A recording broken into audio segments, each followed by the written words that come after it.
Bhutan വാഹനക്കടത്തിൽ E D പരിശോധന ഹവാല network ലക്ഷ്യമിട്ടെന്ന സൂചന.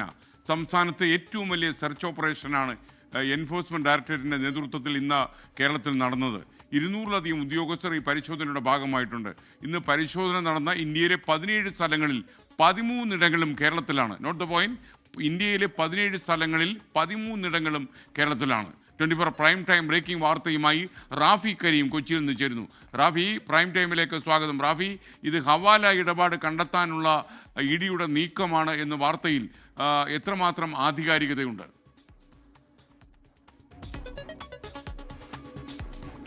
തീർച്ചയായും അത് ഉറപ്പിക്കാവുന്ന വാർത്ത തന്നെയാണ്. കാരണം എൻഫോഴ്സ്മെന്റ് ഡയറക്ടറേറ്റ് ഭൂട്ടാൻ വാഹനക്കടത്തുമായി ബന്ധപ്പെട്ട് നടത്തുന്ന അന്വേഷണം അത് ഹവാല നെറ്റ്വർക്കുകളെ കേന്ദ്രീകരിച്ച് തന്നെയാണ്.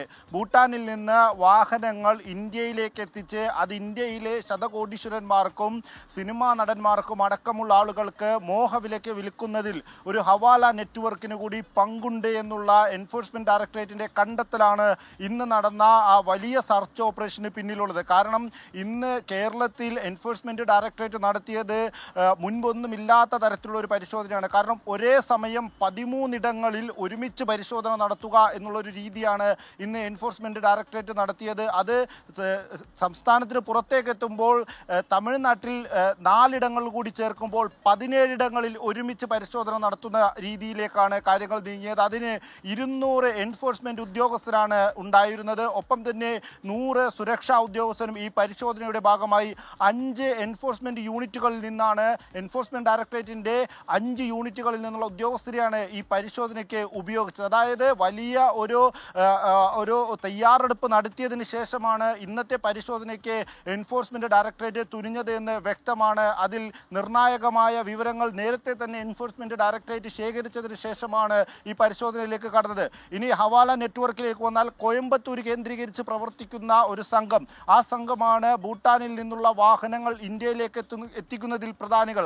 ആ സംഘം വ്യാജ ഡോക്യുമെന്റ്സ് അടക്കം തയ്യാറാക്കിക്കൊണ്ടാണ്, അതായത് തയ്യാറാക്കുന്ന രേഖകൾ എന്നുള്ളത് ഇന്ത്യൻ ആർമിയുടെയും US എംബസിയുടെയും എല്ലാം രേഖകളാണ് വ്യാജമായി തയ്യാറാക്കുന്നത്. ആ വ്യാജമായ രേഖകൾ ഉപയോഗിച്ച് ആ രേഖകൾ പരിവാഹൻ നെറ്റ്വർക്കിൽ അടക്കം കടന്നു കയറി വാഹനങ്ങൾ ഇന്ത്യയിലെത്തിച്ച് രജിസ്ട്രേഷൻ നടപടികൾ വ്യാജമായി ഉണ്ടാക്കിയെടുത്തതിന് ശേഷമാണ് ഈ ശതകോടീശ്വരന്മാർക്കും സിനിമാ താരങ്ങൾക്കും അടക്കം മോഹവിലയ്ക്ക് ഈ വാഹനങ്ങൾ വിൽക്കുന്നത്. ആ നെറ്റ്വർക്കിൽ വലിയ സാമ്പത്തിക ഇടപാടുകൾ നടക്കുന്നുണ്ട്. ആ സാമ്പത്തിക ഇടപാടുകൾ ഹവാല നെറ്റ്വർക്കുമായി ബന്ധപ്പെട്ടതാണ്. അത് രാജ്യത്തിൻ്റെ സുരക്ഷയെ സംബന്ധിച്ചിടത്തോളം പ്രധാനപ്പെട്ട കാര്യമാണ് എന്നുള്ളതാണ് എൻഫോഴ്സ്മെന്റ് ഡയറക്ടറേറ്റ് നൽകുന്ന വിവരം. അതായത് ഈ ഹവാല നെറ്റ്വർക്ക് ഈ ഭൂട്ടാൻ കാർക്കടത്തിൽ എത്രത്തോളം വലിയ തുകകളാണ് ഉപയോഗിച്ചിരിക്കുന്നത് അടക്കമുള്ള കാര്യങ്ങൾ പരിശോധിച്ചതിന് ശേഷം ഈ തുക കണ്ടുകെട്ടുന്നതിലേക്കും ഈ തുകയുടെ ഉറവിടങ്ങൾ കണ്ടെത്തുന്നതിലേക്കും ഹവാല നെറ്റ്വർക്കിൻ്റെ സൗത്ത് ഇന്ത്യയിലെ കേന്ദ്രങ്ങൾ കണ്ടെത്തുന്നതിലേക്കും അടക്കം അന്വേഷണം വ്യാപിപ്പിക്കാനാണ് നിലവിൽ എൻഫോഴ്സ്മെന്റ് ഡയറക്ടറേറ്റ് തീരുമാനം. അതിൻ്റെ അടിസ്ഥാനത്തിലാണ് വലിയൊരു സെർച്ച് ഓപ്പറേഷനും ഒപ്പം തന്നെ തയ്യാറെടുപ്പുകളും അന്വേഷണവും എൻഫോഴ്സ്മെന്റ് ഡയറക്ടറേറ്റ് നടത്തിയിരിക്കുന്നത്. കൊച്ചി യൂണിറ്റിലെ ഡെപ്യൂട്ടി ഡയറക്ടർക്കാണ് അന്വേഷണത്തിന്റെ മേൽനോട്ട ചുമതലയുള്ളത്. മറ്റുദ്യോഗസ്ഥരും അടക്കം വലിയൊരു സംഘം രൂപീകരിച്ചാണ് ഈ അന്വേഷണം മുന്നോട്ട് കൊണ്ടുപോകുന്നത് എന്നുള്ളതാണ് നിലവിൽ ലഭിക്കുന്ന വിവരം. എന്തായാലും ഈ ദുൽഖറും പൃഥ്വിരാജും അമിത് ചക്കാലക്കലും അടക്കം അവർ ഈ വാഹനത്തിന്റെ ഏറ്റവും ഒടുവിലെ ഉപഭോക്താക്കളാണ്. ആ വാഹനം ഈ നെറ്റ്വർക്കുമായി ബന്ധപ്പെട്ടോ അല്ലെങ്കിൽ ഈ വാഹന ഡീലർമാരുമായി ബന്ധപ്പെട്ടോ ഒക്കെ ഉള്ള ആളുകളിൽ നിന്ന് വില കൊടുത്ത് വാങ്ങി എന്നുള്ളതാണ് അവർ ചെയ്ത കാര്യം. അതുകൊണ്ടാണ് ഈ അന്വേഷണം ഇവരിലേക്കും എത്തി നിൽക്കുന്നത്. Okay, thank you Rafi Kareem. കേരളത്തിൽ നിന്നുള്ള ഹവാല പണം പല നാടുകളിലേക്കും ഒഴുകുന്നു, അങ്ങോട്ടും ഇങ്ങോട്ടുമൊക്കെ ഒഴുകുന്നു എന്നുള്ളത് പരസ്യമായ രഹസ്യം തന്നെയാണ്. ഇപ്പോൾ നടക്കുന്നത് പലപ്പോഴും ക്രിപ്റ്റോ കറൻസി വഴി വരെ ഹവാല പണം ഒഴുകുന്നുണ്ട്. ഈ ഒരു എൻഫോഴ്സ്മെന്റ് ഡയറക്ടറിൻ്റെ അന്വേഷണവും ഹവാല ഇടപാട് ഇതിൽ എത്രമാത്രം നടന്നിട്ടുണ്ട്, കള്ളപ്പണം വെളുപ്പിക്കൽ ഇതിലും എത്രമാത്രം നടന്നിട്ടുണ്ട് എന്നുള്ള അന്വേഷണമാണ്. കൂടുതൽ അന്വേഷണം ഇ ഡിയുടെ ഭാഗത്തുനിന്ന് ഉണ്ടാകും എന്നാണ് നമുക്ക് മനസ്സിലാക്കാൻ കഴിയുന്നത്. ഭൂട്ടാൻ വാഹനക്കടത്ത് കേസിൽ നടൻ ദുൽഖർ സൽമാൻ്റെ മൊഴിയെടുത്ത ഇ ഡി ചെന്നൈയിലായിരുന്ന നടനെ കൊച്ചിയിലേക്ക് വിളിച്ചു വരുത്തിയാണ് ഇ ഡി മൊഴിയെടുത്തത്. ദുൽഖറിന് പുറമെ പൃഥ്വിരാജ്, അമിത് ചക്കാലക്കൽ എന്നിവരുടെ വീടുകളിലും വിവിധ കാർ ഷോറൂമുകളിലും ഇന്ന് ഇ ഡി പരിശോധന നടത്തി. വിപിൻ സി വിജയൻ കൊച്ചിയിൽ നിന്ന് വിവരങ്ങളുമായി ചേരുന്നു. വിപിൻ, എത്ര മണിക്കാണ് ഇവരുടെ പരിശോധന അവസാനിച്ചത്?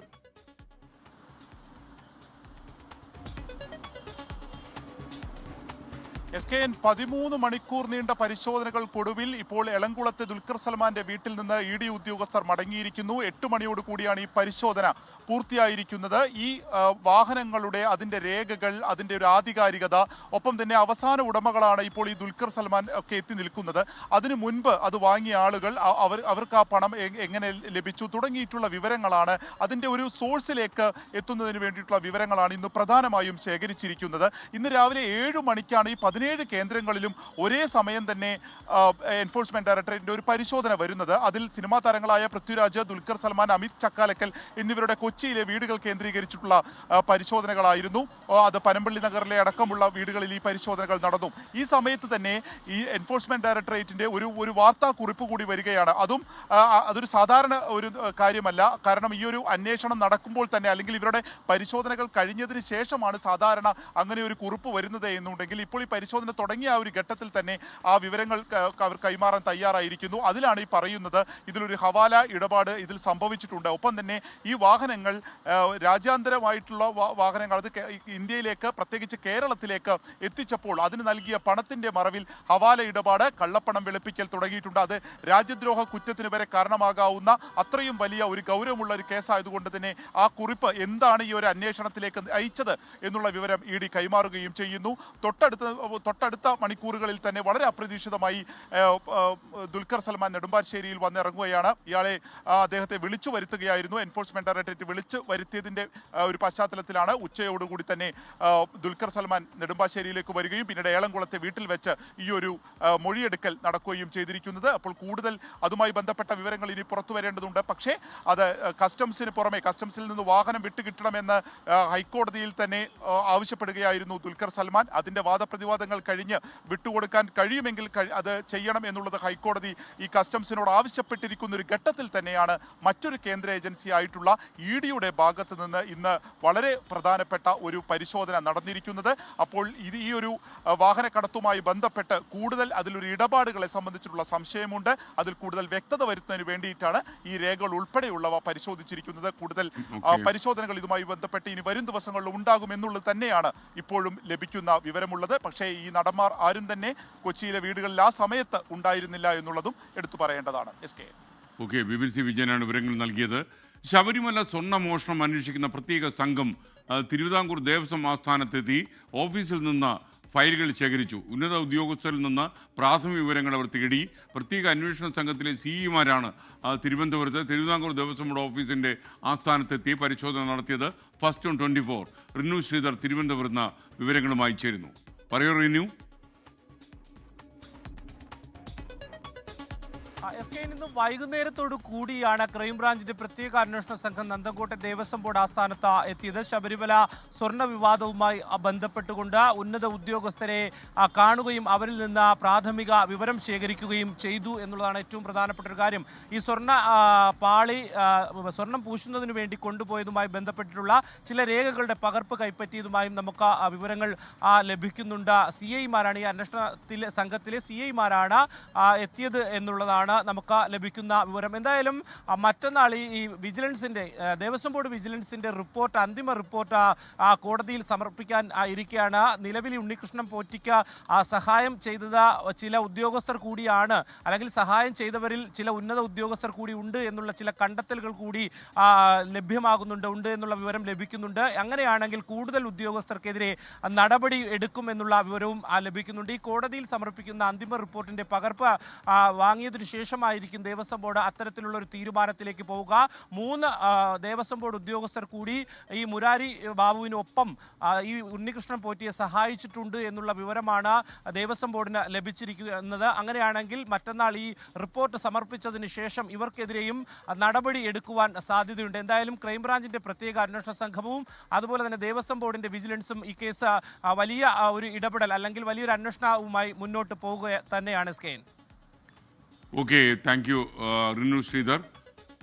ശബരിമല സ്വർണ്ണ മോഷണ വിവാദത്തിലെ ഭരണ പ്രതിപക്ഷ ഏറ്റുമുട്ടലിൽ ഇന്ന് നിയമസഭയിൽ അരങ്ങേറി. അസാധാരണമായ നാടകീയ രംഗങ്ങളാണ് നിയമസഭ ഇന്ന് സാക്ഷ്യം വഹിച്ചത്. പ്രതിഷേധം നേരിടാൻ മന്ത്രിമാർ ഉൾപ്പെടെയുള്ള ഭരണപക്ഷ അംഗങ്ങൾ നടുത്തളത്തിലേക്ക് ഇറങ്ങി വരുന്നു. ഇതും സാധാരണമല്ല. ശബരിമല സ്വർണ്ണമോഷണ വിവാദത്തിലെ മുഖ്യമന്ത്രിയുടെ ആദ്യ പ്രതികരണവും ഇന്ന് നിയമസഭയിൽ ഉണ്ടായി. രാഷ്ട്രീയ അന്തരീക്ഷത്തിൽ മാറ്റത്തിന്റെ സൂചന നൽകിക്കൊണ്ട് കത്തിപ്പടരുന്ന സ്വർണ്ണമോഷണ വിവാദം നൽകിയ ആത്മവിശ്വാസത്തിലാണ് തുടർച്ചയായ മൂന്നാം ദിവസവും പ്രതിപക്ഷം സഭ സ്തംഭിപ്പിച്ചത്. ബഹളത്തിനിടയിലും മുന്നോട്ട് പോയ ചോദ്യോത്തരവേള 40 മിനിറ്റ് പിന്നിട്ടപ്പോൾ സഭ പ്രക്ഷുബ്ധാവസ്ഥയിലേക്ക് മാറി. കേരളത്തിലെ സ്കൂളുകളിൽ നിന്ന് കുട്ടികൾ വന്നു നിയമസഭ കാണാൻ. അവർ കണ്ടത് സ്പീക്കർ ആക്ഷേപിക്കുന്നതാ, സ്പീക്കർ മുഖം മറക്കുന്നതാ. ഇതാണോ പഠിക്കേണ്ടത്? ഡയസിലേക്ക് തള്ളിക്കയറാൻ ശ്രമിച്ച പ്രതിപക്ഷാംഗങ്ങളും വാച്ച് ആൻഡ് വാർഡും തമ്മിൽ ഉന്തും തള്ളും നടന്നു. ഇതിനിടെ മുഖ്യമന്ത്രിയിൽ നിന്നുണ്ടായ പ്രതികരണത്തിൽ പ്രകോപിതരായ പ്രതിപക്ഷം ഭരണപക്ഷത്തിന് നേരെ തിരിഞ്ഞു. പ്ലക്കാർഡ് ഉയർത്തിയുള്ള പ്രതിഷേധത്തിനൊപ്പം കൂക്കുവിളി കൂടിയായതോടെ സജി ചെറിയാന്റെ കൈയും പിടിച്ച് മന്ത്രി മുഹമ്മദ് റിയാസ് നേരെ നടുത്തളത്തിലേക്ക് വന്നു. പിന്നാലെ ഭരണപക്ഷ MLA-മാരും.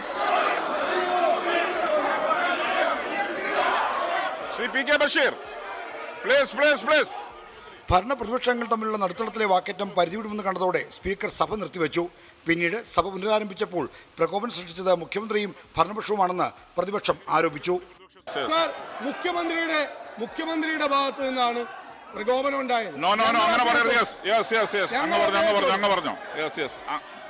പ്രതിപക്ഷം സഭ ബഹിഷ്കരിച്ചതിന് പിന്നാലെ സംസാരിച്ച മുഖ്യമന്ത്രി ശബരിമല സ്വർണ്ണമോഷണ വിവാദത്തിലെ മൗനം അവസാനിപ്പിച്ചു. സ്വർണ്ണപ്പാളി എന്നൊരു വാക്കുപോലും പറയാതിരുന്ന മുഖ്യമന്ത്രി കുറ്റക്കാരെ സംരക്ഷിക്കില്ലെന്ന് ആവർത്തിക്കുകയാണ് ഉണ്ടായത്. ആര് തെറ്റ് ചെയ്താലും ആ തെറ്റ് ചെയ്തവർക്കെതിരെ മുഖം നോക്കാതെയുള്ള നടപടിയെടുക്കുന്ന രീതിയും ശീലവുമാണ് ഞങ്ങൾക്കുള്ളത്. പ്രതിപക്ഷത്തിന്റെ അഭാവത്തിലും നിയമനിർമ്മാണ നടപടികളുമായി സ്പീക്കർ മുന്നോട്ട് പോയി. വന്യജീവി ഭേദഗതി നിയമം ഉൾപ്പെടെ 4 ബില്ലുകളാണ് ഇന്ന് സഭയിൽ നിയമമായത്. 24 തിരുവനന്തപുരം. കണ്ണന്താഴ പറയുന്നത് ഇതുവരെ 4 ക്ഷേത്രങ്ങളിൽ നടന്ന തട്ടിപ്പാണ് പുറത്തു വന്നിരിക്കുന്നത്. കോടതിയുടെ സംരക്ഷണയിൽ അന്വേഷണം നടത്തിയാൽ മാത്രമേ സത്യം വെളിപ്പെടൂ എന്നാണ് പറയുന്നത്. എന്തായാലും കോടതിയാണല്ലോ ഇപ്പോൾ ശബരിമലയിലെ കാര്യം അന്വേഷിക്കാൻ പറഞ്ഞത്. അതിൻ്റെ മുഴുവൻ ക്രെഡിറ്റും കോടതിക്ക് തന്നെയാണ്. കാര്യം ഇത്രയും കൂടുതൽ നിരീക്ഷണ സ്ഥാപനങ്ങളുള്ള ശബരിമലയിൽ അവിടെ കൺമുന്നിലൂടെ സ്വർണം മോഷിച്ചുകൊണ്ട് പോകണം എന്നൊക്കെ പറഞ്ഞു കഴിഞ്ഞാൽ ശബരിമലയിലെ കമ്മീഷണറായിരുന്ന ജസ്റ്റിസ് KP ബാലചന്ദ്രൻ ഏഷ്യാൻ ന്യൂസിലൂടെ പറയുന്നുണ്ടായിരുന്നു ശബരിമലയിൽ നടന്ന സ്വർണ്ണ കൊള്ളയാണെന്ന്. അദ്ദേഹം ശബരിമലയിൽ ജോലി ചെയ്തിട്ടുണ്ട് ഹൈക്കോടതിയുടെ ഡയറക്ഷൻ അനുസരിച്ച്. അപ്പോൾ ഇതാണ് ശബരിമലയിൽ നടന്നത് എന്ന് വിശ്വസിക്കാൻ കഴിയുന്നില്ല.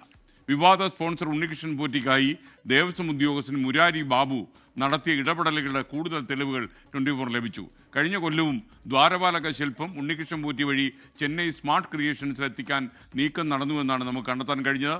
സ്മാർട്ട് ക്രിയേഷൻസ് മുരാരി ബാബുവിന് അയച്ച കത്തിൻ്റെ പകർപ്പ് പുറത്തു വന്നു. തൻ്റെ നിർദ്ദേശപ്രകാരമല്ല 2019 ദ്വാരപാലക ശില്പത്തിലെ പാളികൾ അറ്റകുറ്റപ്പണിക്കായി കൊണ്ടുപോയതെന്ന് ശബരിമല മുൻ തന്ത്രി കണ്ഠരര് രാജീവര് 24നോട് പറഞ്ഞു. ഇക്കഴിഞ്ഞ വർഷം ദ്വാരപാലക വിഗ്രഹം ഉണ്ണികൃഷ്ണൻ പോറ്റി വഴി സ്മാർട്ട് ക്രിയേഷൻസിലെത്തിക്കാൻ ദേവസ്വം ബോർഡിനെ അറിയിക്കും മുന്നേ മുരാരി ബാബുവിന്റെ കത്ത്. ഇതിന് മറുപടിയായി സ്മാർട്ട് ക്രിയേഷൻസ് അയച്ച കത്തിലാണ് മുരാരി ബാബുവിന്റെ ഇടപെടൽ വ്യക്തമാകുന്നത്. ഉണ്ണികൃഷ്ണൻ പോറ്റിക്ക് ശബരിമലയിൽ വഴിവിട്ട് ഇടപെടലിന് മുരാരി ബാബു മുൻപും അവസരമൊരുക്കിയെന്ന് ദേവസ്വം വിജിലൻസ് കണ്ടെത്തിയിട്ടുണ്ട്. 2019 മെയ് 18 ശ്രീകോവിൽ കട്ടിളയും ചെമ്പും എന്ന് രേഖപ്പെടുത്തിയാണ് സ്വർണം പൂശാൻ ഉണ്ണികൃഷ്ണൻ പോറ്റിക്ക് കൈമാറിയതെന്ന് തെളിയിക്കുന്ന മഹസർ രേഖയും പുറത്തുവന്നു. അതേസമയം 2019 ദ്വാരപാലക ശില്പത്തിലെ പാളികൾ അറ്റകുറ്റപ്പണിക്കായി കൊണ്ടുപോയത് തന്റെ നിർദ്ദേശപ്രകാരമല്ലെന്ന് ശബരിമല മുൻ തന്ത്രി കണ്ഠരര് രാജീവര്. അനുമതി തേടിയിരുന്നു, അത് ചെയ്യാവുന്നതാണ്. പക്ഷേ അത് കൊണ്ടുപോകുന്ന കാര്യത്തിനെ കുറിച്ചൊന്നും ഞാൻ പറഞ്ഞിട്ടില്ല. അവിടെ ചെയ്യുന്നതാണ് ഞാൻ വിചാരിച്ചിരുന്നത്. അവിടുത്തെ ഉദ്യോഗസ്ഥനെല്ലാം അദ്ദേഹമാണല്ലോ ലെറ്റർ തരുന്നത്. എക്സിക്യൂട്ടീവ് ഓഫീസർ എന്ന് പറയുന്നത് അദ്ദേഹമാണ് ലെറ്റർ തരുന്നത്. അദ്ദേഹത്തിൻ്റെ പ്രസ്താവനയാണ് തെറ്റിദ്ധരിപ്പിക്കപ്പെടുന്നതെന്ന് പറഞ്ഞത്. അത് അവിടുന്ന് ലെറ്റർ തന്നു, അതിന് ഫെയ്ഡ് ചെയ്തിട്ടുണ്ട്, അതൊന്ന് പൂശണം എന്ന് പറഞ്ഞ് അനുവാദം കൊടുത്തിട്ടുണ്ട്. 2019 സ്വർണം പൂശിയ ദ്വാരപാലക ശില്പം തിരികെ സ്ഥാപിക്കുന്ന ചടങ്ങിൽ നിന്ന് തന്നെ ഒഴിവാക്കിയതിൽ ദുരൂഹതയുണ്ടെന്ന് തിരുവാഭരണ കമ്മീഷണറായിരുന്ന RG രാധാകൃഷ്ണൻ പ്രതികരിച്ചു. വിവാദത്തിൽ കൂടുതൽ ഉദ്യോഗസ്ഥരെ കേന്ദ്രീകരിച്ചുള്ള അന്വേഷണത്തിനാണ് ദേവസ്വം വിജിലൻസിന്റെ നീക്കം. ഇതിനിടെ 1 വർഷം മുമ്പ് ലഭിച്ച പരാതിയുടെ അടിസ്ഥാനത്തിൽ ശബരിമലയിലെ സാമ്പത്തിക ഇടപാടുകളുമായി ബന്ധപ്പെട്ട് ED പ്രാഥമിക വിവരശേഖരണം നടത്തി. 24 തിരുവനന്തപുരം. നമ്മുടെ വി ചന്ദ്രൻ പറയുന്നു കള്ളന്മാർക്കെതിരെ വേണം AN ഷംസീർ സ്പീക്കർ ശബ്ദിക്കാനെന്നാണ് പറയുന്നത്. നിസാം കൊല്ലം പറയുന്നു SK ഈ ശബരിമല വിഷയം 24 ചർച്ച ചെയ്യുമ്പോൾ ഒരു ദിവസം ഈ രാഷ്ട്രീയ നേതാക്കന്മാരെ എല്ലാം ഒന്നിച്ചിരുത്തി നമുക്ക് ഒരു പരിപാടി ഷൂട്ട് ചെയ്യണം എന്നാണ് പറയുന്നത്. നമ്മൾ ഓണക്കാലത്ത് അത്തരം ഒരു പരിപാടി ഷൂട്ട് ചെയ്തിരുന്നു എന്ന് നിങ്ങൾ മനസ്സിലാക്കുക. ശബരിമലയിലെ ദ്വാരപാലക ശില്പവുമായി ബന്ധപ്പെട്ട വിവാദങ്ങളിൽ മുൻ ദേവസ്വം മന്ത്രി കടകംപള്ളി സുരേന്ദ്രനെതിരെ ആരോപണവുമായി പ്രതിപക്ഷ നേതാവ് VD സതീശൻ. ശില്പം ഏത് കോടീശ്വരന് വിറ്റെന്ന് കടകംപള്ളിക്ക് അറിയാമെന്നാണ് ആരോപണം തെളിയിക്കാൻ കഴിഞ്ഞില്ലെങ്കിൽ പ്രതിപക്ഷ നേതാവ് വനവാസത്തിന് പോകുമോ എന്ന് കടകംപള്ളി തിരിച്ചു വെല്ലുവിളിച്ച് ചോദിച്ചു. ദ്വാരപാലക ശില്പം കേരളത്തിന് പുറത്തുള്ള കോടീശ്വരന് വിറ്റെന്ന ആരോപണവുമായി തുടർച്ചയായ രണ്ടാം ദിനവും പ്രതിപക്ഷ നേതാവ്. ആരോപണം സ്വർണ്ണപ്പാളി വിവാദമുണ്ടായ കാലത്ത് ദേവസ്വം മന്ത്രിയായിരുന്ന കടകംപള്ളി സുരേന്ദ്രനെതിരെ. കടകംപള്ളി സുരേന്ദ്രനെ പോലെ ഒരാൾ ദേവസ്വം മന്ത്രിയായിരിക്കുമ്പോൾ ദേവസ്വത്തിൽ നിന്നും അയ്യപ്പന്റെ ദ്വാരപാലക ശില്പം വിറ്റു എന്നറിഞ്ഞിട്ട് ആ ഉണ്ണികൃഷ്ണൻ പോറ്റിക്കെതിരായിട്ട് എന്തുകൊണ്ടൊരു ക്രിമിനൽ നടപടി എടുത്തില്ല? ഇവരെല്ലാം കൂടി അത് മൂടി വെച്ചു. മദ്രാസിലേക്ക് കൊണ്ടുപോയത് ഫേക്കായിട്ട് മോൾഡ് ചെയ്ത ചെമ്പാണ്. അവിടുത്തെ ദ്വാരപാലക ശില്പമല്ല. ഇതൊക്കെ അദ്ദേഹം മന്ത്രിയായിരിക്കുമ്പോഴാണ്, അദ്ദേഹം ദേവസ്വം മന്ത്രിയായിരിക്കുമ്പോഴാണ്. പ്രതിപക്ഷ നേതാവിന്റെ പ്രസ്താവന മാനസിക നില തെറ്റിയ ആളുടേതെന്ന് കടകംപള്ളി സുരേന്ദ്രന്റെ മറുപടി. ആരോപണം തെളിയിക്കാൻ പ്രതിപക്ഷ നേതാവിനെ കടകംപള്ളി വെല്ലുവിളിച്ചു.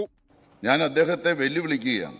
അദ്ദേഹത്തിന് ആണത്തമുണ്ടെങ്കിൽ, തൻ്റെ ഇടമുണ്ടെങ്കിൽ, അഭിമാനമുണ്ടെങ്കിൽ ഈ ശബരിമലയിലെ ദ്വാരപാലക ശില്പം ഏത് കോടീശ്വരനാണ് കടകംപള്ളി സുരേന്ദ്രൻ വിറ്റതെന്ന് വ്യക്തമാക്കണം.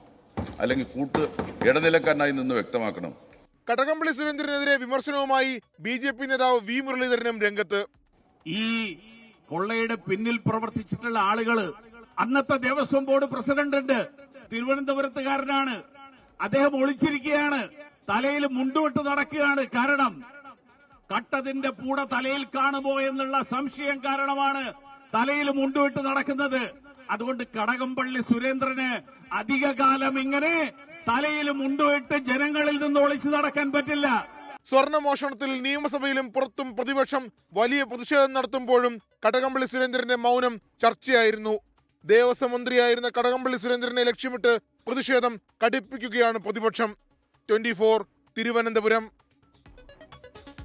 ഇപ്പോൾ വരുന്നൊരു വാർത്തയാണ്. പത്തനംതിട്ടയിലെ കൈപ്പട്ടൂർ മൈലപ്പറയിൽ IT വിദ്യാർത്ഥിനി സന്ധ്യ ആറ്റിൽ ചാടി എന്നാണ് ലഭിക്കുന്ന വിവരം. 17 വയസ്സ് പ്രായമുള്ള പെൺകുട്ടിയാണ്. ഫയർഫോഴ്സ് ഇപ്പോൾ തെരച്ചിൽ നടത്തുകയാണ് ഈ പെൺകുട്ടിക്കായി.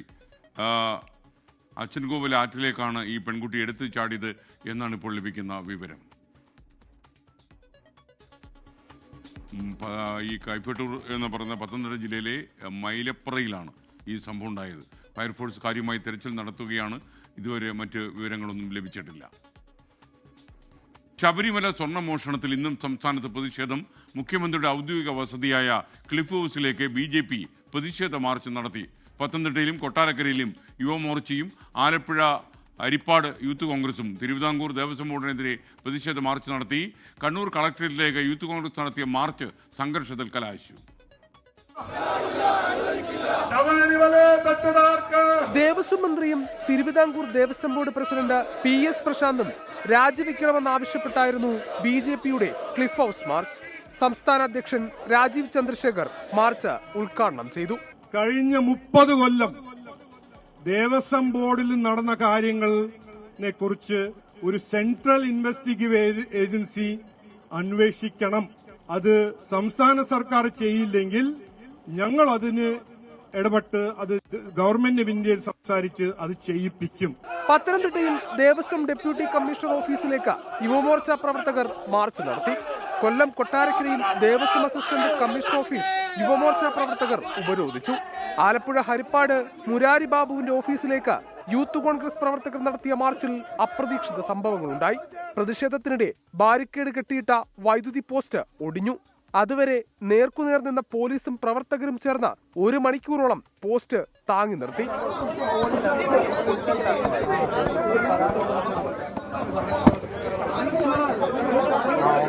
സമരം പുനരാരംഭിച്ച യൂത്ത് കോൺഗ്രസ് പ്രവർത്തകർ മുരാരി ബാബുവിന്റെ ഓഫീസിലേക്ക് ചാടിക്കയറി. ഓഫീസിൽ പ്രവർത്തകർ ചാണകവെള്ളമൊഴിച്ചു.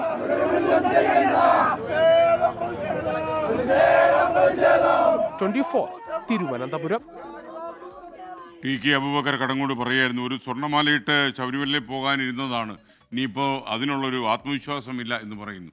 അങ്ങനെ സ്വർണ്ണം അടിച്ചു മാറ്റുമെന്നും പറയരുത്. കാരണം മാത്രമല്ല, ഈ ശബരിമലയിൽ നമുക്ക് ഇത്രയധികം വരുമാനം ലഭിക്കുന്നതും ഇത്രയധികം ഭക്തജനങ്ങൾ വരുന്നതും കേരളത്തിന് പുറത്തു നിന്നാണ് എന്ന കാര്യം മറക്കേണ്ട. തമിഴ്നാട്, കർണാടക, ആന്ധ്ര, തെലങ്കാന ഈ സംസ്ഥാനങ്ങളിൽ നിന്നാണ് കൂടുതലും ആളുകൾ നമ്മുടെ നാട്ടിലേക്ക് വരുന്നത്. അപ്പോൾ അവരൊക്കെ ഇപ്പോൾ ശബരിമലയെക്കുറിച്ച് കേരളത്തിൽ കേൾക്കുന്ന കാര്യങ്ങൾ ടെലിവിഷൻ ചാനലുകൾ വഴിയൊക്കെ അറിയുമ്പോൾ അവർ നടുങ്ങിപ്പോകാനുള്ള ഒരു സാധ്യതയുണ്ട്. ജനാഭിപ്രായം അറിയാൻ സർക്കാർ സർവേയുമായി വരുന്നു. സിറ്റിസൺ റെസ്പോൺസ് പ്രോഗ്രാം എന്ന പേരിൽ സർവേ നടത്താൻ മന്ത്രിസഭാ യോഗത്തിൽ തീരുമാനമായി. അടുത്ത കൊല്ലം ജനുവരി 1 മുതൽ ഫെബ്രുവരി മാസം 28 വരെ 2 മാസം നീളുന്ന സർവേയാണ് സംഘടിപ്പിക്കുന്നത്. ആർ ശ്രീജിത്ത് തിരുവനന്തപുരത്ത് സർവേയുടെ കൂടുതൽ വിവരങ്ങൾ നമ്മളുമായി പങ്കുവയ്ക്കും. പറയൂ ശ്രീജിത്ത്. ഇന്നത്തെ മന്ത്രിസഭാ യോഗത്തിന്റെ തീരുമാനമനുസരിച്ചാണ് സർക്കാർ ജനാഭിപ്രായം അറിയാനായി മുന്നോട്ടിറങ്ങുന്നത്. നേരത്തെ പൗരപ്രമുഖരുമായിട്ടും വിവിധ മേഖലകളിലുള്ളവരുടെ അഭിപ്രായങ്ങൾ ആരാഞ്ഞിരുന്നു. സമാനമായ രീതിയിൽ സാധാരണക്കാരായ ജനങ്ങളെ അവരുടെ വീടുകളിലെത്തി സർക്കാരിന്റെ വികസന പദ്ധതികളുമായി ബന്ധപ്പെട്ടും ഇനി എന്തൊക്കെ ക്ഷേമ പദ്ധതികളാണ് എന്നതിനെ പറ്റി അറിയുന്നതിനുമുള്ള ഒരു സമഗ്രമായ സർവേയാണ് നടത്തുന്നത്. ഏതാണ്ട് 2 മാസക്കാലം നീണ്ടു നിൽക്കുന്ന ഈ സർവേക്ക് വേണ്ടിയുള്ള ഒരു തീരുമാനമാണ് മന്ത്രിസഭ കൈക്കൊണ്ടിരിക്കുന്നത്. വികസന നിർദ്ദേശങ്ങളും ആശയങ്ങളും ജനങ്ങളിൽ നിന്ന് അറിയുക, വികസനക്ഷേമ പരിപാടികൾ സംബന്ധിച്ച അഭിപ്രായം ആരായുക, വികസന ആവശ്യങ്ങൾ മനസ്സിലാക്കിക്കൊണ്ടുള്ള ആസൂത്രണം നടത്തുക തുടങ്ങിയ കാര്യങ്ങളാണ് ഈ സർവേയിലൂടെ ലക്ഷ്യമിടുന്നത്. തെരഞ്ഞെടുപ്പ് മുന്നിൽ കണ്ട് ജനാഭിപ്രായം അറിയാനുള്ള ഒരു മാർഗമായിട്ട് വേണം ഇതിനെ കാണാൻ. അതുകൊണ്ടാണ് നിയമസഭാ തെരഞ്ഞെടുപ്പിന് തൊട്ടു മുമ്പ് ഈ സർവേ അവസാനിക്കുന്ന തരത്തിലുള്ള ഒരു ക്രമീകരണം ഒരുക്കിയിരിക്കുന്നത്. ഇതിനായി വിവിധ സബ് കമ്മിറ്റികൾക്ക് രൂപം നൽകാനും ഇന്നത്തെ മന്ത്രിസഭാ യോഗം തീരുമാനിച്ചു. നേരത്തെ വിവിധ തലങ്ങളിൽ വികസന സെമിനാറുകളും മറ്റ് പരിപാടികളും സംഘടിപ്പിച്ചുകൊണ്ട് വിവിധ മേഖലയിലെ വിദഗ്ധരുടെ അഭിപ്രായം അറിയാൻ ശ്രമം നടത്തിയിരുന്നു. അത്തരം ഒരു പരിപാടി തന്നെയാണ് ഇപ്പോൾ താഴെത്തട്ടിൽ നടത്താൻ പോകുന്നത്. താലൂക്ക് ആശുപത്രിയിൽ ഡോക്ടറെ വെട്ടി പരിക്കേൽപ്പിച്ച യുവാവിനെതിരെ വധശ്രമത്തിന് കേസെടുത്തു. ഡോക്ടർ PT വിപിന്റെ ആരോഗ്യനില തൃപ്തികരമാണ്. ആക്രമിച്ചത് മസ്തിഷ്ക ജ്വരം ബാധിച്ചു മരിച്ച 9 വയസ്സുകാരിയുടെ പിതാവ്.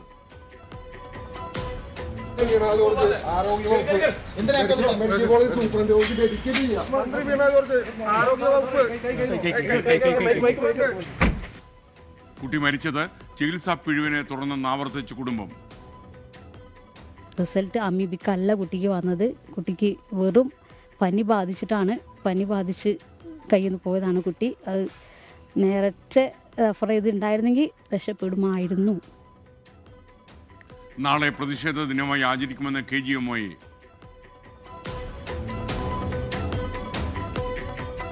ശബരിമല സ്വർണ്ണമോഷണം അന്വേഷിക്കുന്ന പ്രത്യേക സംഘം തിരുവിതാംകൂർ ദേവസ്വം ബോർഡ് ആസ്ഥാനത്തെത്തി. ഫയലുകൾ പരിശോധിച്ചു. ഉന്നത ഉദ്യോഗസ്ഥരിൽ നിന്ന് പ്രാഥമിക വിവരങ്ങൾ തേടി. കുറ്റക്കാരെ രക്ഷപ്പെടാൻ അനുവദിക്കില്ലെന്ന് മുഖ്യമന്ത്രി നിയമസഭയിൽ. മന്ത്രി കടകംപള്ളി സുരേന്ദ്രന് അറിയാം ഏത് കോടീശ്വരനാണ് ശബരിമലയിലെ ദ്വാരപാലക ശില്പം വിറ്റിരിക്കുന്നത്. സ്വർണം ഏത് കോടീശ്വരന് വിറ്റെന്ന് കടകംപള്ളി സുരേന്ദ്രന് അറിയാമെന്ന് VD സതീശന്റെ ആരോപണം. അദ്ദേഹത്തിന് ആണത്തമുണ്ടെങ്കിൽ, തൻ്റെ ഇടമുണ്ടെങ്കിൽ, അഭിമാനമുണ്ടെങ്കിൽ ഈ ശബരിമലയിലെ ദ്വാരപാലക ശില്പം ഏത് കോടീശ്വരനാണ് കടകംപള്ളി സുരേന്ദ്രൻ വിറ്റതെന്ന് വ്യക്തമാക്കണം. ആരോപണം തെളിയിക്കാൻ പ്രതിപക്ഷ നേതാവിനെ വെല്ലുവിളിച്ച കടകംപള്ളി നിയമസഭയിൽ.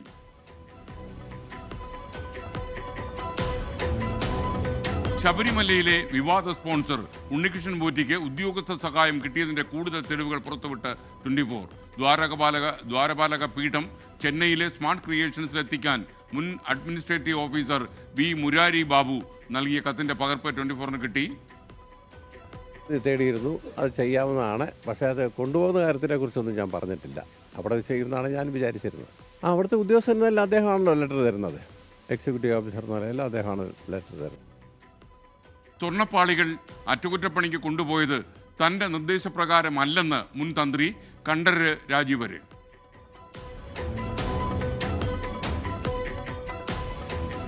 ഭൂട്ടാൻ വാഹനക്കടത്ത് കേസിൽ നടന്മാരുടെ വീടുകളിൽ ED ഇന്ന് റെയ്ഡ് നടത്തി. പരിശോധന ദുൽഖർ സൽമാന്റെയും പൃഥ്വിരാജിന്റെയും വീടുകളിൽ ഉൾപ്പെടെ 17 കേന്ദ്രങ്ങളിൽ. 13 മണിക്കൂർ നീണ്ട പരിശോധനയിൽ പങ്കെടുത്തത് 200ഓളം ഉദ്യോഗസ്ഥർ. എറണാകുളം ഇളംകുളത്തെ വീട്ടിലേക്ക് ദുൽഖറിനെ വിളിച്ചു വരുത്തി ED മൊഴിയെടുത്തു. ഭീമ നിയമലംഘനത്തിന് തെളിവുണ്ടെന്ന് EDയുടെ അവകാശവാദം.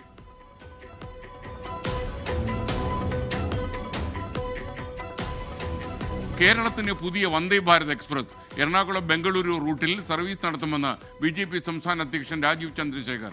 നവംബർ പകുതിയോടെ ട്രെയിൻ സർവീസ് തുടങ്ങുമെന്ന് പ്രഖ്യാപനം. പ്രതികരണം ഫേസ്ബുക്കിലൂടെ.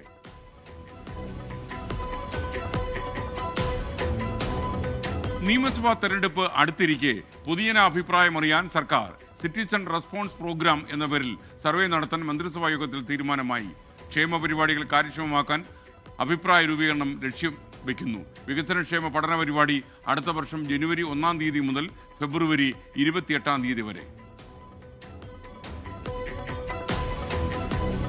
ഫസ്റ്റ് ഓൺ 24 തൃശൂർ മുളങ്കുന്നത്ത് കാവിൽ ട്രെയിനിൽ കുഴഞ്ഞു വീണ് യുവാവ് ആംബുലൻസ് ലഭിക്കാതെ മരിച്ച സംഭവത്തിൽ വിശദ അന്വേഷണത്തിന് റെയിൽവേ ഡിവിഷണൽ ഓഫീസർ തലത്തിലുള്ള കമ്മിറ്റി അന്വേഷണം നടത്തും. കുടുംബത്തിന്റെ ആരോപണം പരിശോധിക്കും. സംഭവ സമയത്ത് സ്ഥലത്തുണ്ടായിരുന്നവരുടെ മൊഴിയും രേഖപ്പെടുത്തും.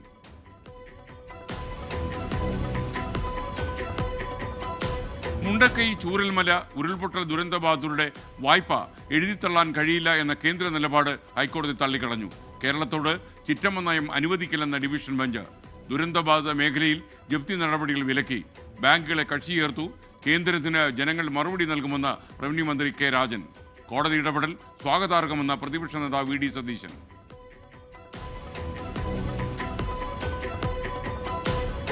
കൊച്ചിയിൽ പട്ടാപ്പകൽ വൻ കവർച്ച. കുണ്ടന്നൂരിലെ സ്റ്റീൽ പൈപ്പ് ഗോഡൌണിൽ നിന്ന് തോക്ക് ചൂണ്ടി 80 ലക്ഷം രൂപ കവർന്നെടുത്തു. പണമിരട്ടിപ്പ് സംഘമെന്ന് സംശയം. ഒരാൾ കസ്റ്റഡിയിലായി. പിടിയിലായത് വടുതല സ്വദേശി സജി. കവർച്ച നടത്തിയത് 5 അംഗ മുഖംമൂടി സംഘം.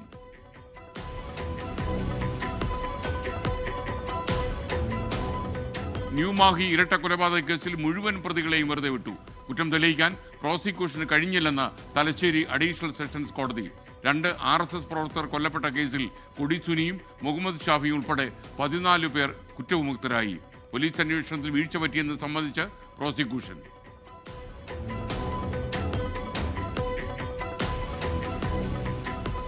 പാലക്കാട്ട് 9 വയസ്സുകാരിയുടെ കൈ മുറിച്ചു മാറ്റിയ സംഭവത്തിൽ ജില്ലാ ആശുപത്രിക്കുണ്ടായ ഗുരുതര വീഴ്ച രേഖപ്പെടുത്തപ്പെടുന്നു. വേദനയുണ്ടെന്ന് അറിയിച്ചിട്ടും അണുബാധ പരിശോധിച്ചില്ല. ചികിത്സ നൽകിയത് കൈ ഒടിഞ്ഞതിന് മാത്രമെന്ന് വ്യക്തമാക്കുന്ന മെഡിക്കൽ രേഖകൾ 24 ലഭിച്ചു. സെക്രട്ടേറിയറ്റിന് മുന്നിൽ സമരവുമായി പ്രസവ ശസ്ത്രക്രിയക്കിടെ വയറ്റിൽ കത്രിക കുടുങ്ങിയ അർഷിന.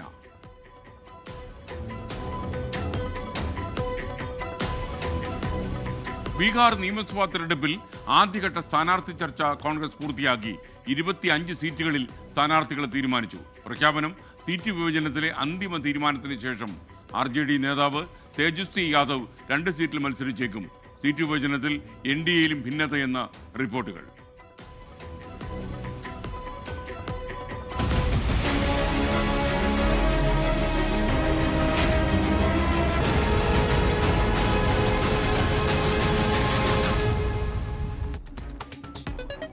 മറ്റു ചില വാർത്തകളിലേക്ക് വിശദമായി. പത്തനംതിട്ട കൈപ്പട്ടൂർ മൈലപ്രയിൽ പാലത്തിൽ നിന്ന് ഒരു പെൺകുട്ടി അച്ചൻകോവിൽ ആറ്റിലേക്ക് ചാടി. മൈലപ്ര ITയിലെ വിദ്യാർത്ഥിനി സന്ധ്യയാണ് പുഴയിലേക്ക് ചാടിയത്. അച്ചൻകോവിൽ ആറ്റിലേക്കാണ് ചാടിയിരിക്കുന്നത്. അഗ്നിരക്ഷാ സേന ഇപ്പോഴും തെരച്ചിൽ നടത്തുകയാണ്. AV ജയശങ്കർ ടെലിഫോണിലുണ്ട്. ജയശങ്കർ, വിശദാംശങ്ങൾ. 7:00 ഒരാൾ ആറ്റിലേക്ക് ചാടി എന്ന വിവരം ഫയർഫോഴ്സിന് ലഭിക്കുന്നത്. പിന്നാലെ ഫയർഫോഴ്സ് സംഘം എത്തി പരിശോധന ആരംഭിക്കുകയും ചെയ്തു. നിലവിൽ പത്തനംതിട്ടയിൽ നിന്നുള്ള ഫയർ ആൻഡ് റെസ്ക്യൂ സംഘവും സ്കൂബ ടീമുമാണ് പരിശോധന നടത്തുന്നത്. ഈ ആറ്റിലേക്ക് ചാടിയത് ചന്ദനപ്പള്ളി സ്വദേശിനി ആയ 17 വയസ്സുള്ള സന്ധ്യ എന്നാണ് നിലവിൽ ഫയർഫോഴ്സ് അറിയിക്കുന്നത്. ഈ മൈലപ്ര ITയിൽ ഡീസൽ മെക്കാനിക് കോഴ്സ് പഠിക്കുന്ന വിദ്യാർത്ഥിനിയാണ് സന്ധ്യ. എന്തായാലും ഇത് ആത്മഹത്യയാണോ ഇനി മറ്റേതെങ്കിലും കാരണമാണോ ഈ ആറ്റിലേക്ക് ചാടാനെന്ന കാര്യത്തിൽ നിലവിൽ വ്യക്തതയില്ല. എന്തായാലും പോലീസും ഫയർഫോഴ്സ് സംഘവും ഇവിടെയുണ്ട്. ഫയർഫോഴ്സ് ഈ അച്ചൻകോവിൽ ആറ്റിൽ നിലവിൽ പരിശോധന തുടരുകയാണ്. ഇതുവരെ സന്ധ്യയെ കണ്ടെത്താനായിട്ടില്ല. ഈ സന്ധ്യയ്ക്ക് വേണ്ടിയുള്ള പരിശോധന വിശദമായ രീതിയിൽ തുടരുന്നു എന്നാണ് ഫയർഫോഴ്സ് നിലവിൽ അറിയുന്നത്. ബന്ധുക്കൾ ഉൾപ്പെടെയുള്ള ആളുകളെ വിവരം നിലവിൽ അറിയിച്ചിട്ടുണ്ട്. ഒപ്പം തന്നെ ഈ പരിശോധന അല്പസമയം കൂടി തുടരും. കാരണം രാത്രി ആയതിനാൽ തന്നെ പ്രതികൂല കാലാവസ്ഥയാണ്. അതുകൊണ്ട് തന്നെ ഏതെങ്കിലും തരത്തിൽ മറ്റ് അപകടങ്ങൾ ഉണ്ടാകാതിരിക്കാൻ ഈ രാത്രി പരിശോധന നിർത്തിവെച്ച ശേഷം തുടർ പരിശോധന രാവിലെ ആയിരിക്കും ഉണ്ടാവുക. എന്തായാലും ആറ്റിലേക്ക് ചാടിയത് ചന്ദനപ്പള്ളി സ്വദേശിനി സന്ധ്യ എന്നാണ് നിലവിൽ പ്രാഥമികമായി ഫയർഫോഴ്സ് നൽകുന്ന വിവരം. ഓക്കെ, ടെലിഫോൺ ഉണ്ടായിരുന്ന AV ജയശങ്കറാണ് പത്തനംതിട്ടയിൽ നിന്ന്. മൈലപ്രയിൽ അച്ചൻകോവിൽ ആറിലേക്ക് ഒരു പെൺകുട്ടി ചാടി. സന്ധ്യ, 17 വയസ്സുള്ള സന്ധ്യയാണ് ചാടിയത്. മൈലപ്ര IT വിദ്യാർത്ഥിനിയാണ് ഈ പെൺകുട്ടി. മലപ്പുറം മുന്നിയൂരിൽ 5ാം ക്ലാസ് വിദ്യാർത്ഥി 7ാം ക്ലാസ് വിദ്യാർത്ഥി ക്രൂരമായി മർദ്ദിച്ചുവെന്ന് പരാതി. വെളിമുക്ക് AUP സ്കൂളിലെ വിദ്യാർത്ഥിക്കാണ് മർദ്ദനമേറ്റത്. കഴിഞ്ഞ മാസമാണ് ഈ സംഭവം. പരിക്കേറ്റ കുട്ടി ഇപ്പോഴും ആശുപത്രിയിൽ ചികിത്സയിൽ. സംഭവത്തിൽ അധ്യാപകർക്ക് വീഴ്ച സംഭവിച്ചെന്ന് മാതാവ് സമീറ ആരോപിക്കുന്നു. ഓനെ ആദ്യം മുഖത്ത് നല്ലപോലെ അടിച്ചിട്ടുണ്ട്. ഈ മൂക്കിൻ്റെ ഭാഗം കംപ്ലീറ്റ് പൊട്ടി, ഈ ഭാഗമൊക്കെ ബ്ലഡ് കോട്ടായി കിടക്കുകയാണ്. പിന്നെ അവന് താഴെ വീണ് താഴെയിട്ട് നല്ലോണം ചവിട്ടി, വയറിനൊക്കെ ചവിട്ടിന്ന്. വരാന്തയിൽ നിന്ന് 1-2 അടിയെ കൊടുത്തിട്ടുള്ളൂ. ബാക്കിയൊക്കെ റൂമിൽ കയറ്റിയിട്ടാണ് അടിക്കുന്നത്. ആ സമയത്ത് തന്നെ അവൻ 2 തവണ ഛർദ്ദിച്ചിട്ടുണ്ട്. പിന്നെ വീട്ടിൽ നിന്ന് ഒരു 5-6 തവണ വീണ്ടും ഛർദ്ദി തുടങ്ങി. അങ്ങനെയാണ് ഹോസ്പിറ്റലിൽ എത്തിച്ചതൊക്കെ. പിറ്റേ ദിവസമാണ് ബ്ലഡ് വരാൻ തുടങ്ങിയത്. അപ്പോൾ ടെസ്റ്റിലൊക്കെ പറയുന്നുണ്ട് അടി കിട്ടിയ സമയത്ത് തന്നെ ബ്ലഡ് പാസ് ചെയ്തുകൊണ്ട് നിൽക്കുന്നുണ്ടെന്ന്. പക്ഷെ പുറത്തോട്ട് വന്നത് പിറ്റേ ദിവസമാണ്. ടീച്ചർ എന്നെ അറിയിച്ചില്ല, ഒന്ന് വിളിക്കായിരുന്നു. അല്ലെങ്കിൽ കുട്ടി പറഞ്ഞിട്ടുണ്ട് ഞാൻ അങ്ങനെ അടി കിട്ടിയിട്ട് 2 തവണ ഛർദ്ദിച്ചിട്ടുണ്ട് എന്ന് പറഞ്ഞ്. 25-ാം തീയതി ഇവിടെ അഡ്മിറ്റായി. 26 അവൻ ICUയിലേക്ക് മാറ്റേണ്ട ഒരു അവസ്ഥ വരെ വന്നിട്ടുണ്ട് ഈ അടി കൊണ്ട്. ഇനി അങ്ങനെ ഇതുപോലത്തെ ഒരു അനുഭവം അവിടുത്തെ ഒരു കുട്ടിക്കും വരരുത്. നമ്മൾ എന്ത് ധൈര്യത്തിലും സ്കൂളിലേക്ക് വിടുക? വല്ലതും പറ്റിപ്പോയാൽ ഇവരെന്ത് മറുപടി പറയും? നിസ്സാര അടിപിടിയാണ് കുട്ടികൾ തമ്മിൽ ഉണ്ടായത് എന്നാണ് കരുതിയതെന്നാണ് സ്കൂളിലെ പ്രധാന അധ്യാപിക വിശദീകരിക്കുന്നത്. Prime time breaking. Sameer bin Kareem മലപ്പുറത്ത് നിന്ന് വിവരങ്ങളുമായി ചേർന്നു. പറയൂ സമീർ.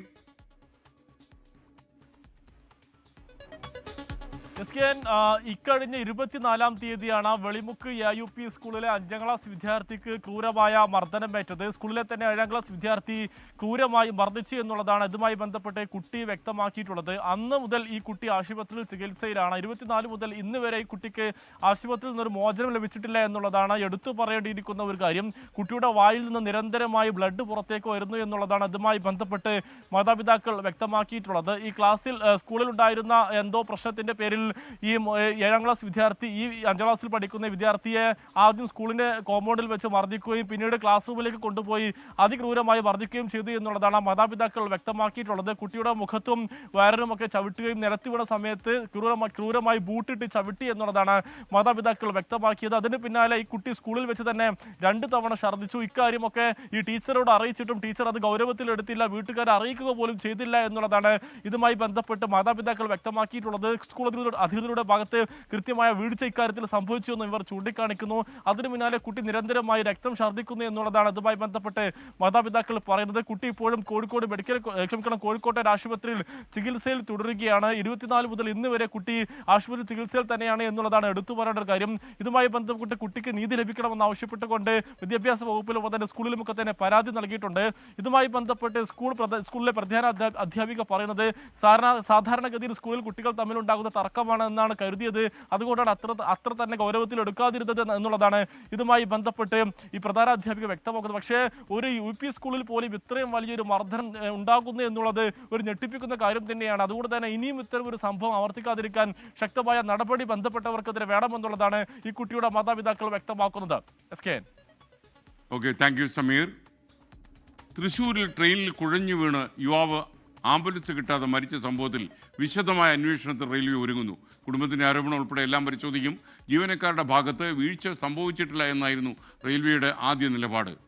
AV ജയശങ്കർ തത്സമയം ചേരുകയാണ്. ജയശങ്കർ, വിശദാംശങ്ങൾ.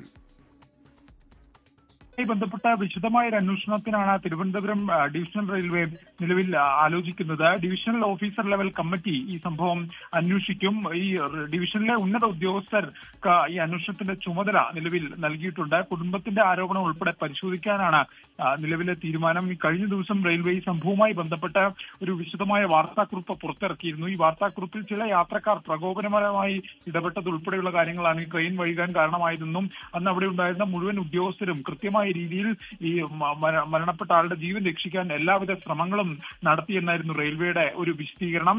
അതിന് പിന്നാലെ ഈ കുടുംബം ഉൾപ്പെടെ ആക്ഷേപവും ആരോപണങ്ങളൊക്കെ ഉന്നയിച്ച് രംഗത്തെത്തി. പിന്നാലെയാണ് റെയിൽവേ ഇപ്പോൾ എന്തായാലും ഒരു ഉന്നതതല അന്വേഷണത്തിന് നിർദ്ദേശം നൽകിയിരിക്കുന്നത്. ഡിവിഷനിലെ ഉന്നത ഉദ്യോഗസ്ഥർ അടങ്ങുന്ന സംഘം ഈ സംഭവം അന്വേഷിച്ച് വിശദമായ റിപ്പോർട്ട് നൽകും. ജീവനക്കാരുടെ ഭാഗത്ത് വീഴ്ച സംഭവിച്ചിട്ടുണ്ടോ ഉൾപ്പെടെയുള്ള വിഷയങ്ങൾ പരിശോധിക്കും. ഈ വിശദമായ ഈ റിപ്പോർട്ട് സമർപ്പിച്ചതിന് ശേഷമായിരിക്കും റെയിൽവേ ഈ വിഷയത്തിൽ തുടർ നടപടികൾ സ്വീകരിക്കുക. അതുവരെ ഉദ്യോഗസ്ഥർക്കെതിരെ നടപടികളൊന്നും ഉണ്ടാകില്ല. എന്തായാലും ഈ അന്വേഷണം പ്രഖ്യാപിക്കുമ്പോഴും റെയിൽവേ ഈ ഉദ്യോഗസ്ഥ തലത്തിൽ വീഴ്ച സംഭവിച്ചിട്ടില്ല എന്നൊരു നിലപാട് അപ്പോഴും ആവർത്തിക്കുന്ന ഒരു സാഹചര്യമുണ്ട്. എന്തായാലും വിശദമായ അന്വേഷണം ഈ സംഘം ഉടൻ ആരംഭിക്കും. ആ വിശദമായ റിപ്പോർട്ട് സമർപ്പിച്ചതിന് ശേഷമായിരിക്കും റെയിൽവേ ഈ വിഷയവുമായി ബന്ധപ്പെട്ട് ഇനി തുടർ നടപടികൾ സ്വീകരിക്കുക.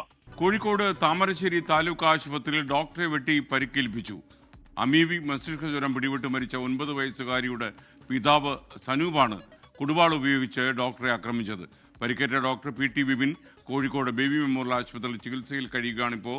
സംഭവത്തിൽ ജീവനക്കാരുടെ മൊഴി രേഖപ്പെടുത്തിയ ജില്ലാ മെഡിക്കൽ ഓഫീസർ റിപ്പോർട്ട് നാളെ ആരോഗ്യവകുപ്പ് ഡയറക്ടർക്ക് കൈമാറും. ഉച്ചയ്ക്ക് 1:30 ആക്രമണം. മസ്തിഷ്ക ജ്വരം ബാധിച്ച് മരിച്ച 9 വയസ്സുകാരുടെ പിതാവ് സനൂപ് 2 മക്കളുമായാണ് താമരശ്ശേരി താലൂക്ക് ആശുപത്രിയിൽ എത്തിയത്. കുട്ടികളെ പുറത്തു നിർത്തി സൂപ്രണ്ടിന്റെ റൂമിലെത്തി. ആ സമയം സൂപ്രണ്ട് മുറിയിൽ ഉണ്ടായിരുന്നില്ല. സൂപ്രണ്ടിനെ ലക്ഷ്യം വെച്ചാണ് സനൂപ് എത്തിയത്. പിന്നീട് ഡോക്ടർ വിപിനെ വെട്ടുകയായിരുന്നു. ബാഗിൽ കരുതിയ കൊടുവാളുമായാണ് ആക്രമിച്ചത്. എന്റെ മകളെ കൊന്നവനല്ലേ എന്ന് ആക്രോശിച്ചായിരുന്നു ഡോക്ടറെ വെട്ടിയതെന്ന് ലാബ് ജീവനക്കാർ പറയുന്നു. ഡോക്ടറുടെ തലക്ക് സാരമായ പരുക്കുണ്ട്.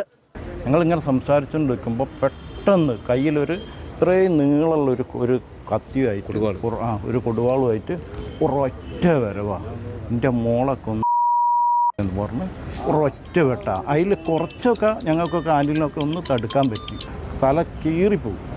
മകളുടെ മരണശേഷം മാനസിക സംഘർഷത്തിലായിരുന്ന സനൂപ് കുടുംബത്തിന് നീതി ലഭിച്ചില്ല എന്ന് ആരോപിച്ചിരുന്നു. പരുക്കേറ്റ ഡോക്ടറെ കോഴിക്കോട് ബേബി മെമ്മോറിയൽ ആശുപത്രിയിൽ പ്രവേശിപ്പിച്ചു. സനൂപിനെ പോലീസ് പിടികൂടി. സമീർ സി മുഹമ്മദ്, 24 കോഴിക്കോട്. താമരശ്ശേരി താലൂക്ക് ആശുപത്രിയിലെ ഡോക്ടർക്കെതിരായ ആക്രമണത്തിൽ പ്രതിഷേധം കടുപ്പിക്കാൻ ഡോക്ടേഴ്സ്. KGMOയെ നാളെ സംസ്ഥാന വ്യാപകമായി പ്രതിഷേധ ദിനം ആചരിക്കും. അത്യാഹിത വിഭാഗം ഒഴികെയുള്ള സേവനങ്ങളിൽ നിന്ന് അവർ വിട്ടുനിൽക്കും.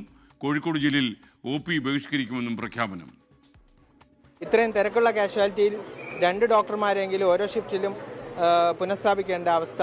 ഇതെല്ലാം തന്നെ ഇതുവരെ പറഞ്ഞതിൽ നിന്നും യാതൊരു നീക്കുപോക്കും ഉണ്ടാകാത്തതിനെ തുടർന്നാണ് നമ്മൾ ശക്തമായ പ്രതിഷേധത്തിലേക്ക് പോകുന്നത്. ഡോക്ടർമാർക്ക് മാത്രമല്ല എല്ലാ ആരോഗ്യ പ്രവർത്തകർക്കും സുരക്ഷിതമായ അന്തരീക്ഷത്തിൽ ജോലി ചെയ്യാനുള്ള ഒരു അവകാശമുണ്ട്. അത് നടപ്പിലാക്കപ്പെടേണ്ടതാണ് എന്നുള്ളതാണ് സംഘടനയുടെ ശക്തമായ ആവശ്യം. ഡോക്ടറെ ആക്രമിച്ച സംഭവത്തിൽ പ്രതിഷേധം ശക്തമാക്കുമെന്ന് IMA സംസ്ഥാന പ്രസിഡന്റ് ഡോക്ടർ K ശ്രീവിലാസനും പറഞ്ഞു. KGMOയുടെ പ്രതിഷേധത്തിന് ഐക്യദാർഢ്യം പ്രഖ്യാപിക്കുന്നു. ആശുപത്രികൾ സ്തംഭിപ്പിക്കാതെ ആയിരിക്കും പ്രതിഷേധം. ആരോഗ്യമന്ത്രിയെയും DGPയെയും ആശങ്ക അറിയിക്കുമെന്നും ഡോക്ടർ K ശ്രീവിലാസൻ പറയുന്നു. KGMO ശക്തമായ രീതിയിൽ നാളെ പ്രതികരിക്കുന്നുണ്ട്. അതിനോട് ഞങ്ങൾ സഹകരിക്കുന്നത്. KGMO ഞങ്ങളുടെ തന്നെ IMAയുടെ തന്നെ ഭാഗമാണ്. അപ്പോൾ അവരുടെ ഏത് പ്രശ്നമാണെങ്കിലും IMAയുടെ കൂടെ പ്രശ്നം തന്നെയാണ്. അതിനോട് ഞങ്ങൾ അവരെ അനുകൂലിച്ചുകൊണ്ട് ഞങ്ങൾ സഹകരിക്കുന്നു. പിന്നെ ആരോഗ്യമന്ത്രി കാണുന്നുണ്ട്, DGPയൊക്കെ നേരിട്ട് സംസാരിച്ചിട്ടുണ്ട്.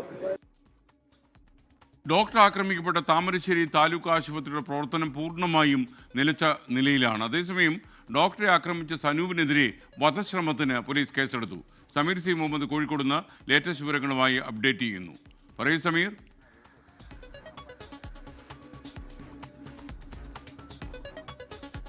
എസ് കെ സൂചിപ്പിച്ചതുപോലെയാണ് ഈ സംഭവത്തിന് പിറകെയാണ് ഡോക്ടർമാർ ഒരു സമരം പ്രഖ്യാപിച്ചത്, പണിമുടക്ക് പ്രഖ്യാപിച്ചത്. അതിന്റെ ഭാഗമായിക്കൊണ്ടാണ് താമരശ്ശേരി ആശുപത്രി ഇപ്പോൾ പൂർണ്ണമായും നിശ്ചലമായിരിക്കുന്നത്. അത്യാഹിത വിഭാഗത്തിൽ വളരെ ചുരുക്കം ഡോക്ടർമാരുണ്ട് എന്നതിനപ്പുറത്ത് മറ്റൊരു വിധത്തിലുമുള്ള ചികിത്സയും അവിടെയില്ല. വരുന്നവരെ വളരെയേറെ ഗുരുതരാവസ്ഥയിലാണെങ്കിൽ മാത്രമേ അവിടെ പരിശോധിക്കുകയുള്ളൂ. ഈ സംഭവത്തിൽ പ്രതിഷേധിച്ചുകൊണ്ടാണ് ഇത്തരമൊരു സമരവുമായിട്ട്, ഇത്തരമൊരു പണിമുടക്കുമായിട്ട് ഡോക്ടർമാർ മുന്നോട്ട് പോകുന്നത്. ഇതോടൊപ്പം തന്നെ KGMOയെ നാളെ സംസ്ഥാന വ്യാപകമായിക്കൊണ്ട് കരിദിനം ആചരിക്കുകയാണ്. ഒരു പ്രതിഷേധ പ്രകടനമുണ്ടാകും. ഒപ്പം തന്നെ ഒരു പ്രതിഷേധ സൂചകമായിക്കൊണ്ട് ആരോഗ്യമന്ത്രിയെ കാണുകയും തുടർന്ന് തങ്ങളുടെ ആശങ്ക പങ്കുവെക്കുകയും ചെയ്യും. ഇവരുടെ ഈ ഒരു പ്രതിഷേധത്തിന് IMAയുടെ ഇന്ത്യൻ മെഡിക്കൽ അസോസിയേഷൻ്റെ കൂടെ പിന്തുണയുണ്ട്. അവരും ഐക്യദാർഢ്യം പ്രഖ്യാപിച്ചിട്ടുണ്ട്. വലിയ രീതിയിലുള്ള ഒരു ആശങ്കപ്പെടുത്തുന്ന സംഭവം തന്നെയാണ് താമരശ്ശേരി ആശുപത്രിയിൽ ഉണ്ടായത്. അതിൻ്റെ ഭാഗമായിക്കൊണ്ടാണ് KGMOയെയും ഒപ്പം തന്നെ IMAയും നാളെ സംസ്ഥാന വ്യാപകമായിക്കൊണ്ട് ഈ സംഭവത്തിൽ പ്രതിഷേധം അറിയിക്കുന്നത്. ഇതോടൊപ്പം തന്നെ കോഴിക്കോട് ജില്ലയിലെ മുഴുവൻ ആശുപത്രികളിലും OP ബഹിഷ്കരിക്കാനുള്ള തീരുമാനം KGMOയുടെ ഭാഗത്തുനിന്ന് ഉണ്ടാകുന്നുണ്ട്. ഏറ്റവും പ്രധാനപ്പെട്ട മറ്റൊരു കാര്യം കൂടി ഉണ്ടായിരിക്കുന്നത് കോഴിക്കോട് ബേബി മെമ്മോറിയൽ ആശുപത്രിയിലാണ് ഇപ്പോൾ ഡോക്ടർ വിപിൻ ചികിത്സയിൽ കഴിയുന്നത്. അദ്ദേഹത്തിൻ്റെ ശസ്ത്രക്രിയ പൂർത്തിയായിട്ടുണ്ട് എന്ന കാര്യമാണ് ആശുപത്രി അധികൃതർ അറിയിക്കുന്നത്. മറ്റു തരത്തിലുള്ള ഗുരുതരമായിട്ടുള്ള ഒരു സാഹചര്യമില്ല എന്ന കാര്യം കൂടി ആശുപത്രി അധികൃതർ അറിയിക്കുന്നു. അത് ഏതായാലും ആശ്വാസം നൽകുന്ന ഒരു കാര്യം കൂടിയാണ്. ഏതായാലും വലിയ രീതിയിലുള്ള ഒരു ആശങ്കപ്പെടുത്തുന്ന സാഹചര്യമാണ്. ഈ പശ്ചാത്തലത്തിലാണ് ആരോഗ്യമന്ത്രിയെയും അതുപോലെ തന്നെ DGPയും കാണാനുള്ള IMA ഭാരവാഹികളുടെ കൂടെ തീരുമാനം ഉണ്ടായിരിക്കുന്നത്. ഡോക്ടർ വന്ദന കൊലപാതകം നമുക്കറിയാം വളരെ ആശങ്കപ്പെടുത്തുന്ന സാഹചര്യമായിരുന്നു. അതിന് പിറകെ ഇത്തരം സംഭവങ്ങൾ ആവർത്തിക്കുന്നു. ആ ഒരു പശ്ചാത്തലത്തിൽ കൂടിയാണ് വീണ്ടും ആരോഗ്യമന്ത്രിയെയും DGPയും കാണാൻ ഡോക്ടർമാരുടെ സംഘടന തീരുമാനിച്ചിരിക്കുന്നത്. SK. Okay, thank you Sameer. കുട്ടിയുടെ മരണം ചികിത്സാ പിഴവ് കൊണ്ട് എന്ന ആരോപണത്തിൽ തങ്ങൾ ഉറച്ചു നിൽക്കുന്നുവെന്ന് കുടുംബം. മസ്തിഷ്ക ജ്വരമല്ല മരണകാരണമെന്ന് മെഡിക്കൽ കോളേജ് ആശുപത്രിയിലെ ഡോക്ടർമാർ അറിയിച്ചതിന് പിന്നാലെയാണ് ഭർത്താവ് മാനസികമായി തകർന്നതെന്ന് സനൂപിൻ്റെ ഭാര്യ രംബീസ. ഡോക്ടറെ ആക്രമിച്ചതിൽ കുറ്റബോധമില്ലെന്നും വെട്ട് ആരോഗ്യമന്ത്രിക്കും സൂപ്രണ്ടിനും ഡെഡിക്കേറ്റ് ചെയ്യുന്നു എന്നുമായിരുന്നു സനൂപിൻ്റെ പ്രതികരണം. ഓഗസ്റ്റിലായിരുന്നു അമീബിക് മസ്തിഷ്ക ജ്വരം ബാധിച്ച് അനയ മരിച്ചത്. ഓഗസ്റ്റ് 14 രാവിലെ 10:15 പനിയെ തുടർന്ന് അനയയെ താമരശ്ശേരി താലൂക്ക് ആശുപത്രിയിൽ കൊണ്ടുവന്നത്. വൈകുന്നേരത്തോടെ കോഴിക്കോട് മെഡിക്കൽ കോളേജിലേക്ക് മാറ്റിയെങ്കിലും ജീവൻ രക്ഷിക്കാനായില്ല. വേഗത്തിൽ മെഡിക്കൽ കോളേജിലേക്ക് മാറ്റാതെ ചികിത്സ വൈകിപ്പിച്ചു എന്നായിരുന്നു കുടുംബം അന്ന് പരാതി ഉന്നയിച്ചത്. എന്നാൽ കുട്ടിയെ താലൂക്ക് ആശുപത്രിയിൽ എത്തിച്ചപ്പോൾ ആരോഗ്യനില മോശമായിരുന്നില്ലെന്നും ചികിത്സ നൽകിയിരുന്നെന്നും ആശുപത്രി അധികൃതരും പറഞ്ഞിരുന്നു.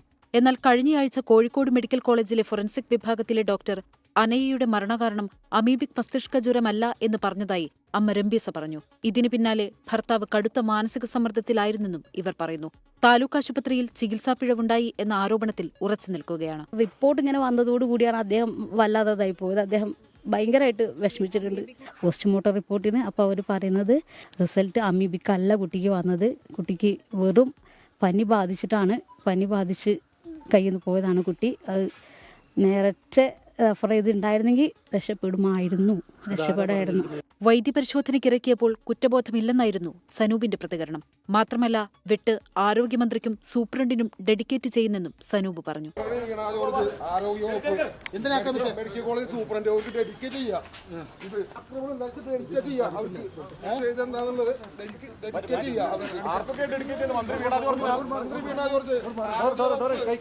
രോഗലക്ഷണങ്ങളോടെ കുട്ടിയുടെ സഹോദരങ്ങൾ കോഴിക്കോട് മെഡിക്കൽ കോളേജ് ആശുപത്രിയിൽ ചികിത്സ തേടിയിരുന്നു.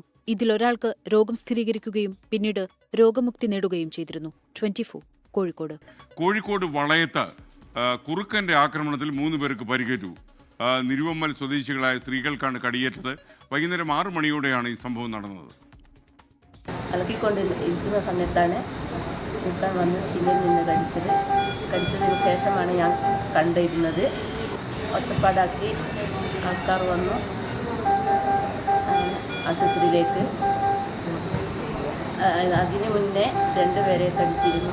ഇതിന് ശേഷമാണ് ഞാൻ അറിയുന്നത്. സമീർ സി മുഹമ്മദ് കോഴിക്കോട് വിവരങ്ങളുമായി ചേരുന്നു. സമീർ, എന്താ സംഭവിച്ചത്?